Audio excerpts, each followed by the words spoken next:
தேவையில்லாம யாருக்கிட்டையும் அளவுக்கு அதிகமா பேசாது. நான் இப்ப சொல்லப்போனா அப்படியே ஸ்டாப் பண்ணிட்டேன்.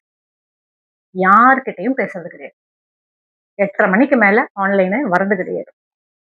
இது நமக்கு தேவையில்லாத வேலை அப்படின்னு எனக்கு தோணுச்சு. அந்த நேரத்துல நான் என்ன பண்ண ஆரம்பிச்சுட்டேன், புத்தகங்கள் படிக்க ஆரம்பிச்சுட்டேன். அப்படி படிக்கும்போது மனசுக்கும் ஒரு அமைதி, நிறைய விஷயங்கள் கத்துக்க முடியுது. தேவையில்லாம யாருக்கும் பதில் சொல்ல வேண்டிய நிலை இருக்கிறது கிடையாது.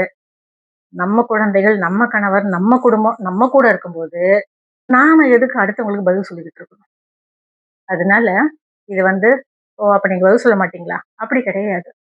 நேரம் தவறிய நேரத்துல யாராக இருந்தாலும், யாருக்கும் தகவல் அனுப்புறது நிப்பாட்டிக்கங்க. தகவல் உங்களுக்கு வந்தாலும், அந்த நேரத்துக்கு அத ஓப்பன் பண்ணி பார்க்கறது அப்படின்றத நிறுத்திக்கங்க. உங்களுக்கு முக்கியமானவர்கள், உங்களுடைய உறவுகள், உங்களுடைய நம்பர் தெரியும்ன்னும்போது, அவங்க உங்களுக்கு ஃபோன் பண்ணியே உங்களுக்கான அவசர தகவல் எதுவோ, அவசரமான ஒரு சூழல் எதுவோ, அத உங்ககிட்ட பேசிடுவாங்க. இந்த மாதிரியான ஒரு மீடியால நமக்கு பேசுறாங்க. அந்த நேரத்துக்கு நமக்கு மெசேஜ் அனுப்புறாங்க அப்படின்னா, அவங்கள விட்டு விலகி இருக்கிறது தான் நமக்கு நல்லது அப்படிங்கிறது என்னுடைய தாழ்மையான கருத்து. இதனால பல பிரச்சனைகள நாம தவிர்க்க முடியும். யாருக்கும் நாம பதில் சொல்ல வேண்டிய சூழல் வேண்டாம். யார்கிட்டயும் நாமளும் போயிட்டு தேவையில்லாம நலன் விசாரிக்க வேண்டாம். நாம கேட்டு எதுவும் ஆகப் போறதும் கிடையாது.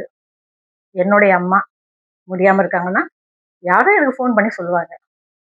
நான் ஃபோன் எடுக்கலனாலும் என்னுடைய கணவருக்கு சொல்லுவாங்க. என்னுடைய கணவர் ஏதோ ஒரு ஃபோன் எடுக்கலன்னா, எனக்கு என்னுடைய நாத்தனாரோ, ஓரகத்தியோ எனக்கு ஃபோன் பண்ணுவாங்க.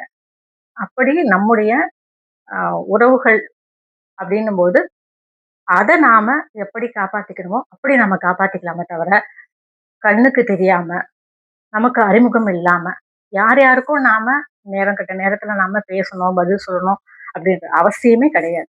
அது வந்து வெளியில வந்துட்டீங்கனாலே, பாதி பிரச்சனை உங்களுக்கு இருக்காது. நீங்க அமைதியா தூங்கலாம். உங்களுடைய நாளும் அமைதியாக தொடங்கும். சந்தோஷமா தொடங்கும். நீங்களும் நிம்மதியா இருக்கலாம். உங்களுடைய குடும்பத்துல நீங்க கவனத்த செலுத்துங்க.